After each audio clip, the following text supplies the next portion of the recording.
Shalom. Puji Tuhan, pagi hari ini kita dimungkinkan kembali untuk memperingati akan peristiwa kebangkitan Yesus yang bangkit mengalahkan kuasa maut dan memberikan kehidupan serta keselamatan bagi manusia. Sidang jemaat kekasih Tuhan, tema kita, Aku telah melihat Tuhan. Kalimat ini adalah ungkapan sukacita yang luar biasa yang diungkapkan oleh Maria Magdalena. Karena dalam duka cita yang dialami kini berganti sukacita. Karena Tuhan yang ia kasihi, yang ia cintai telah menampakkan diri kepadanya. Namun mendahului penampakan Yesus kepada Maria Magdalena, sebelumnya ada pergolakan hati dan duka yang Maria alami, di mana Yesus yang ia kasihi telah mati. Dan sebagai tanda cinta kasihnya, maka di hari pertama pasca kematian Yesus minggu itu, ia pergi ke kubur untuk merempah-rempahi mayat Yesus. Namun kenyataan yang ia dapati ialah kubur kosong. Jadi semakin berduka sebab ia telah kehilangan Yesus dengan kematian Yesus. Dan kini ia kehilangan mayat Yesus dengan sebuah kenyataan bahwa kubur telah kosong. Nah, Bapak Ibu saudara-saudara yang kekasih dalam Tuhan, cinta Maria yang luar biasa kepada Yesus membuat ia senantiasa berusaha untuk menjumpai Yesus. Meskipun saat itu ia akan menjumpai mayat Yesus. Dalam kehidupan kita pun, tatkala kita memiliki cinta yang luar biasa kepada Yesus, maka tidak ada yang dapat menghalangi kita untuk selalu menjumpai Yesus. Jabatan, kuasa, kekayaan tidak akan dapat menghalangi kita untuk menjumpai Yesus setiap hari dalam hidup ini. Seperti yang dilakukan oleh Maria. Karena itu kiranya kita memiliki cinta kasih yang luar biasa kepada Yesus, sehingga terus ada kerinduan untuk selalu berusaha menjumpainya. Lalu hal yang berikut bahwa ketika Maria akan menjumpai mayat Yesus, kenyataannya adalah kubur kosong. Kubur kosong, tanda hampa tanpa harapan. Begitu yang dialami oleh Maria, menjumpai kubur kosong, yaitu sebuah kehampaan, tanda tidak ada pengharapan. Tetapi Bapak Ibu saudara-saudara, dengan kebangkitan Yesus, kita janganlah memiliki hati bagaikan kubur kosong. Sebab kubur kosong ini bukti bahwa adanya kehidupan. Yesus telah bangkit mengalahkan kuasa maut, hidup untuk memberikan keselamatan. Jadi bukan berarti dengan kubur kosong ini hampa, tidak ada harapan bagi kita, tetapi menjadi suatu harapan bahwa Allah telah mengalahkan kuasa maut.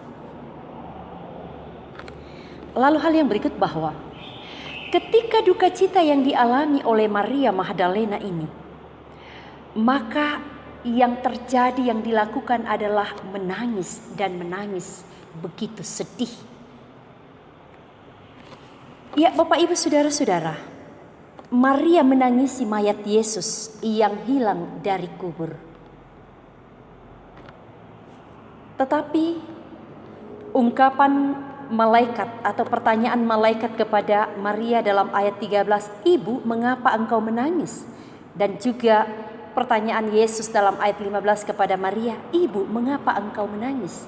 Sebenarnya pertanyaan ini mau mengungkapkan bahwa mengapa engkau menangisi Yesus? Mengapa engkau menangisi mayat Yesus yang telah bangkit? Yang harus engkau tangisi adalah dirimu. Menangisi dosa-dosamu yang mengakibatkan Yesus mengalami kematian. Nah Bapak Ibu saudara-saudara, Jadi dalam kehidupan kita harus meyakini bahwa Yesus telah bangkit. Karena itu jangan bersedih menangisi mayat Yesus yang telah bangkit. Tetapi mari kita senantiasa menangisi diri kita, menangisi dosa-dosa kita. Sehingga akan terjadi sebuah pertobatan yang sungguh.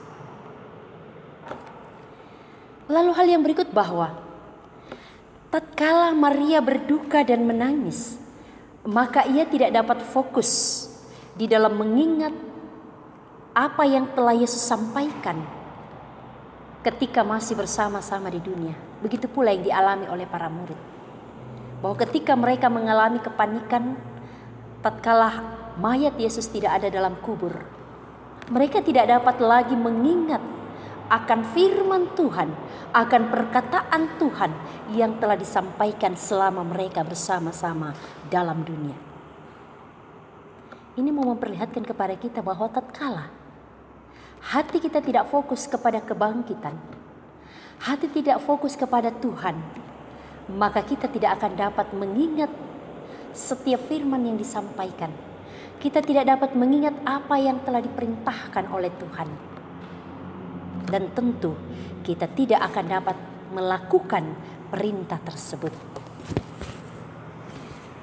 Karena itu Bapak Ibu Saudara-saudara, ketika hati pula tidak fokus, maka lebih parah lagi, kita tidak akan dapat mengenal Yesus yang senantiasa hadir dalam hidup kita. Kita tidak dapat mengenal suara Yesus yang selalu datang menyapa dalam hidup ini. Karena itu, kita diminta untuk selalu fokus. Fokus kepada firman Tuhan. Fokus kepada kasih Tuhan. Sehingga kita dapat mengingat apa yang Tuhan telah sampaikan. Dan kita dapat mengenali Tuhan dan suara Tuhan yang selalu hadir menyapa dalam kehidupan ini. Nah, sidang jemaat yang kekasih dalam Tuhan, hal yang berikut yang dapat kita lihat di dalam pembacaan ini bahwa tatkala Maria dalam kesedihannya yang luar biasa, ia melakukan sebuah praduga tak bersalah. Ya, ia mengira ketika Yesus menampakkan diri kepadanya, ia mengira Yesus adalah penjaga taman itu. Bahkan ia menduga bahwa orang itulah yang telah mengambil mayat Yesus. Sidang jemaat yang kekasih dalam Tuhan, terkadang dalam kehidupan kita pula, tatkala menghadapi masalah dan persoalan, terkadang kita berpraduga tak bersalah kepada orang-orang yang ada di sekeliling kita. Kita menganggap, mengira, menduga bahwa merekalah sebagai penyebab. Merekalah yang membuat kita mengalami hal seperti itu. Karena itu, mari kita senantiasa bersikap bijak bahwa apa yang kita hadapi itu adalah sebuah rencana Tuhan. Apa yang sedang kita gumuli itu adalah suatu rencana Tuhan yang tentu akan memberi sebuah hal yang terbaik bagi kita. Nah, Bapak Ibu Saudara-saudara, selanjutnya di dalam bacaan kita ini bahwa ketika Maria sudah mulai fokus, maka Maria dapat mengenali Tuhan yang menampakkan diri kepadanya, mengenali suara Tuhan yang menyapanya di dalam kehidupannya. Dalam ayat 16, kata Yesus kepadanya, Maria. Maria berpaling dan berkata kepadanya dalam bahasa Ibrani, Rabuni, artinya guru. Jadi ia kembali bangkit dan kembali fokus, lalu ia dapat mengenali suara Yesus, dapat mengenali Yesus yang menampakkan diri kepadanya. Maria ingin memeluk Yesus, tetapi Yesus mengatakan, jangan. Pergilah, beritahukanlah kepada para murid tentang kebangkitanku. Nah, Bapak Ibu Saudara-saudara yang dikasih oleh Tuhan, ketika kita sudah dapat mengendalikan hati dan perasaan kita, maka pasti kita akan dapat dengan tenang untuk mendengarkan suara Tuhan, dan kita akan dapat mengenal Tuhan yang selalu menampakkan diri kepada kita. Sehingga kita akan dapat berkata bahwa aku telah melihat Tuhan.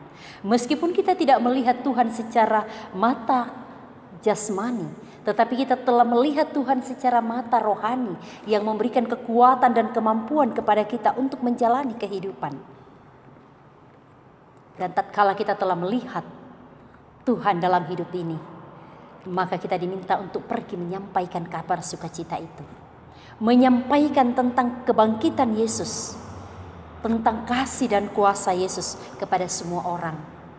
Sehingga semakin banyak orang yang percaya kepada Yesus, semakin banyak orang yang kemudian memberi diri untuk mengikut Yesus.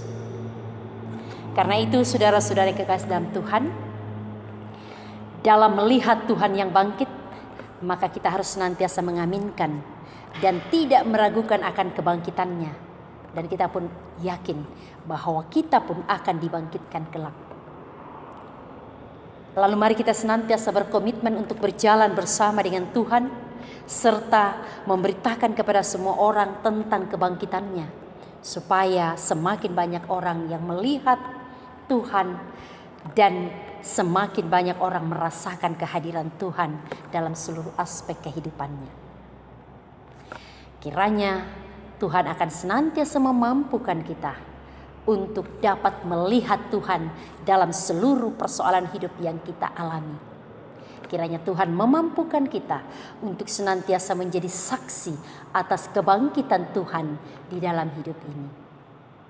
Tuhan dimuliakan. Amin.